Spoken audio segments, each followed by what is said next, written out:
आज उन्होंने विश्वास अब आगे बढ़ेगा कि नहीं बढ़ेगा ये तो आने वाले समय में जनता देखेगी। देखिए, हम लोग कोई ज्योतिष के आधार पर भविष्यवाणी नहीं करते हैं। नीतीश कुमार चुनाव के बाद मुख्यमंत्री नहीं रहेंगे, ये बात सबसे पहले जनसुराज ने प्रशांत किशोर ने कही।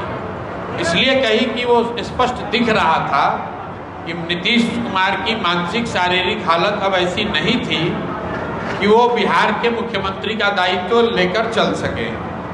अब ये बात अगर हमको आपको पता है तो भाजपा को भी पता है, जदयू के नेताओं को भी पता था, लेकिन जनता को गुमराह करने के लिए नीतीश कुमार को मुखौटा के तौर पर आगे रख के लोगों का वोट लिया गया। और जैसा कि मैंने कहा था, 6 महीने के अंदर उनको हटाकर अब एक नए व्यक्ति को मुख्यमंत्री बनाया गया। तो पहले तो आप ये समझिए कि जो जनमत है, बहुमत है, ये लोकप्रियता का बहुमत नहीं है। लोकप्रियता का बहुमत होता तो 202 विधायकों के समर्थन से जीता हुआ मुख्यमंत्री का पद छोड़कर राज्यसभा नहीं जाता। ये जो बहुमत है ये 10,000 रुपए से खरीदा हुआ बहुमत है, चुनाव आयोग की मदद से हासिल किया हुआ बहुमत है, सरकारी तंत्र के दुरुपयोग का बहुमत है। तो पिछले दरवाजे से ये बहुमत हासिल किया गया था और जिन लोगों ने उस बहुमत को हासिल करने में भूमिका अदा की थी, उन लोगों ने नीतीश कुमार को हटाया और अब अपने आदमी को, अपने मन के व्यक्ति को बैठाया है। सम्राट चौधरी जी किस तरह के व्यक्ति हैं, उनका चाल चरित्र चेहरा क्या है, ये हम आज कुछ नहीं बोल रहे हैं। चुनाव से पहले जनसुराज ने बिहार की जनता को बताया है, ये स्पष्ट किया है कि भाई ऐसे व्यक्ति हैं जिनका नाम क्या है किसी को पता नहीं है। इनका नाम राकेश कुमार है, राकेश कुमार मौर्य है या सम्राट चौधरी है, क्योंकि अलग अलग समय में अलग अलग अपने दस्तावेजों में इन्होंने अलग अलग नाम और उम्र बताया। बिहार की जनता को ये नहीं पता है कि उनका मुख्यमंत्री 1981 में जन्मा या 1968 में जन्मा, क्योंकि एक जगह उन्होंने कहा कि मेरा जन्म 1981 में हुआ है, इस वजह से हमको जेल से बेल मिल जाए, हुआ भी यही। और आज अपने एफिडेविट में वो बता रहे हैं कि हमारा जन्म 1968 में हुआ है। इसी तरह उनकी शिक्षा को लेकर भी बात है। उन्होंने अपने एफिडेविट में लिखा कि हम 7वीं पास है और किसी दूसरे एफिडेविट में लिख दिया कि हम अमेरिका से डिलीट किए हुए हैं। और जो हत्या की जिस हत्या के लिए वो अभियुक्त थे, मैंने पहले भी कहा है और आपको दोहरा देता हूं, सम्राट चौधरी को किसी अदालत ने बरी नहीं किया है, उनको उस केस से मुक्ति नहीं मिली है। सिर्फ उनके नाबालिग होने के वजह से, ऐसा उन्होंने दावा किया कि मैं 14 साल मेरी उम्र है, इस वजह से उनको वो राहत मिली। मैंने उदाहरण देके भी बिहार की जनता को समझाया था। दिल्ली में निर्भया का रेप केस हुआ था, बहुत देश में हंगामा हुआ।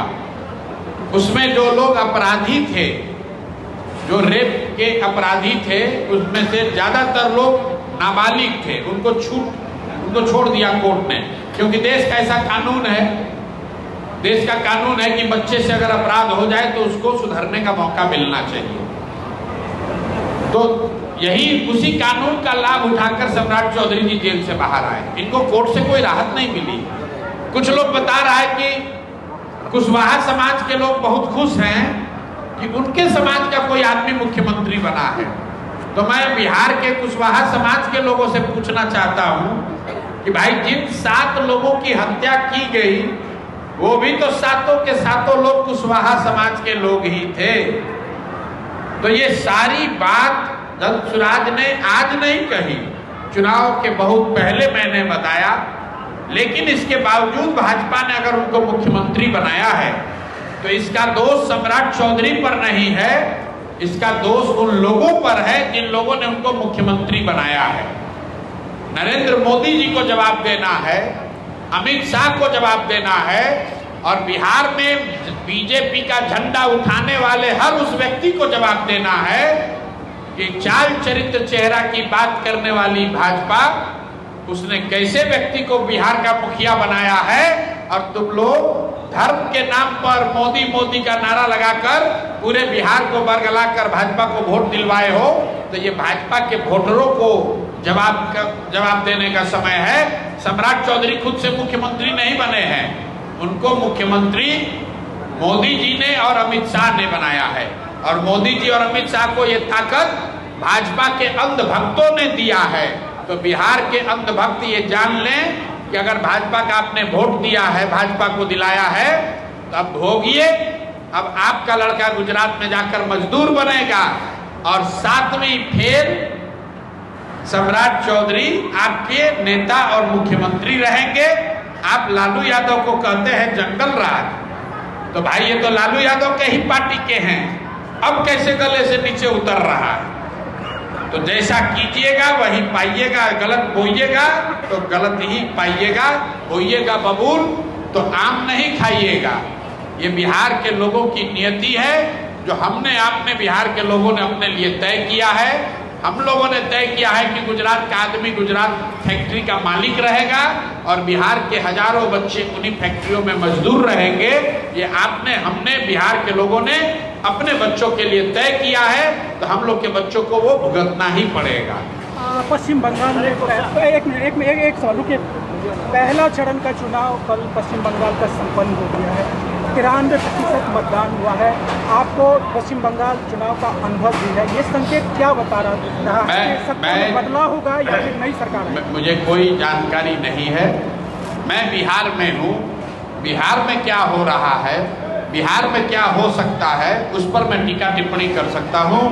ईरान में भी युद्ध चल रहा है, लेबनान और इजराइल की बात चल रही है। पिछले चुनाव में पिछले चुनाव में हमने वहाँ काम किया था, अब हम वहाँ काम नहीं करते, अब हम बिहार में काम करते हैं। इसमें बात सुन लीजिए, हम भी ईरान के युद्ध के बारे में कुछ बोल सकते हैं, बंगाल के चुनाव के बारे में भी कुछ बोल सकते हैं, लेकिन हमारी विद्वता वो नहीं है, हम वहाँ काम नहीं करते हैं, हमें उस विषय की पूरी जानकारी नहीं है। लोकतंत्र के लिए कितना अच्छा है? 93 बहुत अच्छा है, जितना ज्यादा वोट हो उतना अच्छा है। 4 तारीख को परिणाम आएगा, आप भी देखिएगा, हम भी देख लेंगे। आपकी एक सोशल मीडिया पर चल रहा है, तेज प्रताप के साथ आप जाने वाले हैं। तेज प्रताप जी हमसे मिलने आए थे, तो ये सामाजिक राजनीतिक शिष्टाचार है। आपके घर पर कोई आएगा मिलने, तो निश्चित तौर पर आप उनसे सद्भाव से मिलिएगा, इसमें कोई बात है नहीं। राजनीतिक को इसका अर्थ नहीं लगा, कोई अर्थ नहीं, क्योंकि राजनीति में संकेत कोई अर्थ नहीं है। ये संकेत पिछले 4 बरस से लोग लगा रहे हैं कि जनसुराज किधर जाएगा। जनसुराज बिहार की जनता के साथ है, अपने विचारों के साथ है, बिहार को सुधारने के संकल्प के साथ है। इसमें कोई समझौता होने की कोई गुंजाइश नहीं। सम्राट जी के काम